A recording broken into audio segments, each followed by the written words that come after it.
Hot, heavy, loud and power hungry. All the negative things associated with the Fermi Firestarter, more commonly known as the GTX480. But now in 2018, we have to add cheap to the mix.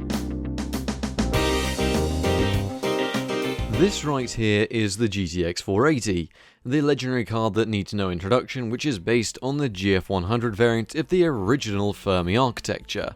It was Nvidia's first foray into high-end DirectX 11 graphics cards, packing 480 CUDA cores with a clock speed of 700 MHz. It was quite the powerhouse back in the day. In fact, it was the most powerful commercial graphics card there was. It even had an extraordinarily high 1.5GB of GDDR5 VRAM, which came in clocked at 924 MHz. Which sounds great, in fact it sounded brilliant at the time. But this sounds great until you hear the negatives.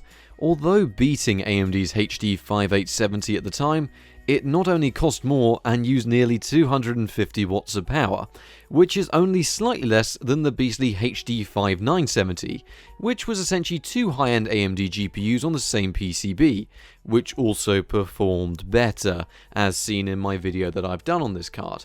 Regardless of this though, the 480 CUDA cores was chosen because of such low yields. The GTX480 was not an easy card for Nvidia to make. The 512 CUDA core versions do exist but are virtually impossible to find or produce. Moreover, as shown by the GTX 580, the card needn't eat through as much power as it did.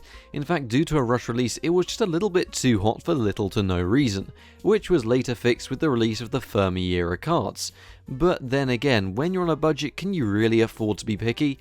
Yes, it was £450 or $499 on release, but today this model only cost me £28 from CEX and can commonly be found in the $30 to $40 region in America on sites like eBay and Reddit. Essentially offering HD 7770 or GTX 570 performance, it's sort of in that kind of territory, so you know where we're going with this.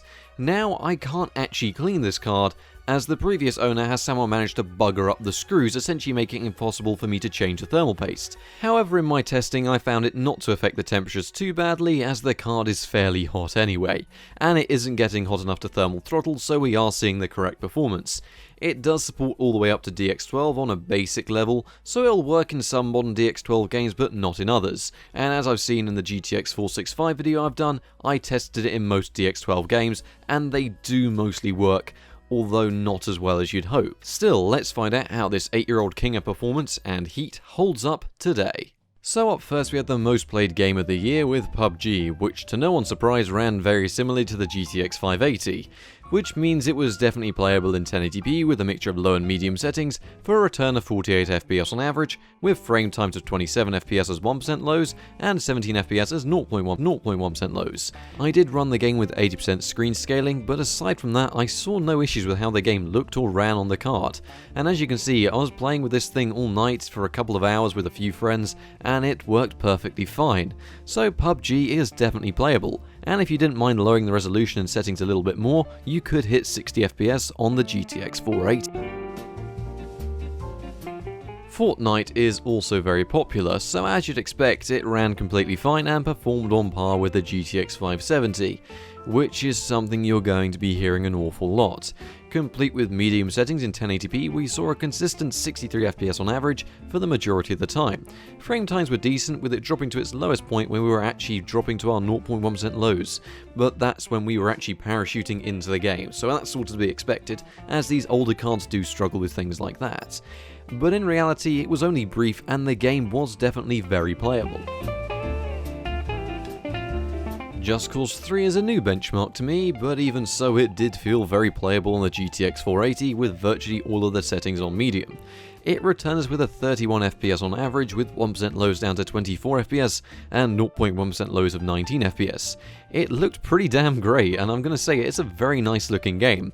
However, I would prefer 60 FPS in these kinds of games, and the step down from the Fury was a little bit jarring, as the Fury was running the game with high settings at a solid 60 FPS. But even so, the game did remain very playable, and was definitely playable with 31 FPS. But do keep in mind that in those explosion scenes, you may see a couple of drops. Firstly, let me preface this benchmark with thanking Panorama, the Patreon donator who bought me Doom to use as a full benchmark. We saw low and medium settings in 1080p with a 75% render scale, which made the game look alright and run decently too, with 54 FPS on average.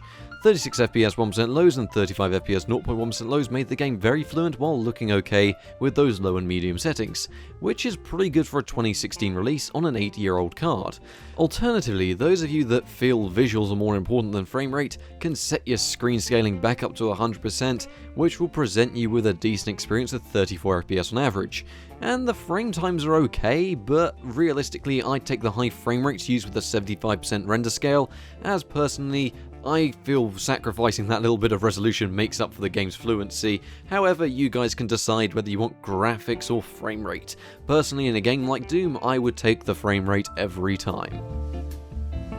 Another thank you also has to go to the Patreon donator Riley, who bought me Wolfenstein: The New Order, which runs great here on the GTX 480 with medium settings, staying at an average of around 60 FPS.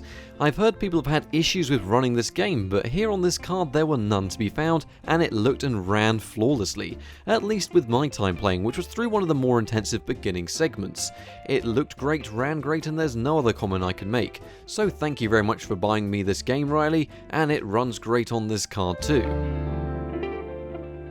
4K gaming certainly is a buzzword, but it's what I like to test on some of these older cards, and Skyrim ran absolutely fine, very similarly to our GTX 570 did, once again, although not feeling just as smooth as our 570. Don't get me wrong, it was a nice experience, but it just wasn't as smooth as the 570 in this game.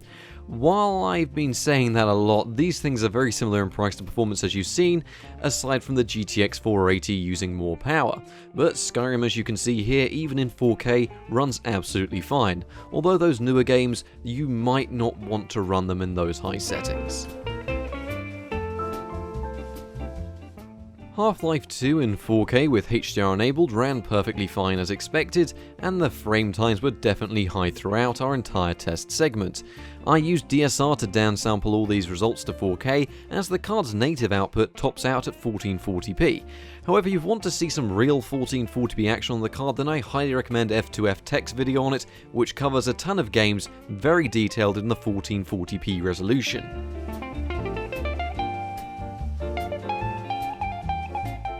Minecraft running in 1080p with some fancy ass shaders and a 128x texture pack was absolutely fine on the GTX 480 as expected, and you could probably get away with getting some more performance out of the card if you dialed back the shaders a tad or decreased some other settings for an even higher FPS. Once again, super similar to our GTX 570 in terms of performance, with that 39 FPS average being way more than playable. This game doesn't need a super high frame rate, so personally I take the graphics over the frame rate in a game like this, but even so you do have the option to take away some of those graphical options and run the game at a fluent 60+ FPS. Finally, to round it all off, we have emulation, with Super Mario Galaxy 2 running in 1080p with an internal resolution of that, which is pretty significant over the 480i of the standard Wii console that most of you saw, unless you were one of the lucky runs running it in progressive scan. Pretty much fluent 57 FPS for the majority of the time, which is good for one of the more intense Wii games out there, so chances are if you can run this then you can run most other Wii games, so emulation wise you're pretty much covered by the GTX 480. Synthetically, I gave it a little test as I always do just to make sure these cards work, and this time I decided to make sure that it was all fully recorded and benchmarked. So especially in the DX12 benchmark of TimeSpy, we saw the GTX 480 actually beating the GTX 570, which may be down to a driver-side issue or maybe just down to the slightly larger amounts of VRAM present on the 480. However, generally the performance between the two was virtually the same, which was pleasantly to be expected, as these cards as seen in the benchmarks, some will run better on the 480, others will run better on the 570, they are very similar in performance. So in conclusion, am I actually going to recommend you guys go out and buy the GTX 480? Well, personally not really. Over here and in the US they're about the same price as the GTX 570, which not only performs on par, but with an overclock will perform even better. and I didn't really want to overclock this GTX 480. But if you can find one for a good enough price and don't have to pay your own electricity bill, then you can definitely warrant it. And for novelty purposes, it's a pretty damn cool card to own, and it's a genuinely good budget card if you can find it cheap enough and power it. I mean, the performance was decent in pretty much all of today's games, so it's not like it can't run those games. But considering it was once the world's most powerful graphics card at one point, it's sort of to be expected. Thank you very much for watching. Good night. With postage finally getting back to working here in the UK, the next video should be going up early next week, and is investigating one of the best ways to get into PC gaming on the cheap, and if that way still actually works. So stick around for that, like and subscribe if you enjoyed the video, and I'll catch you then.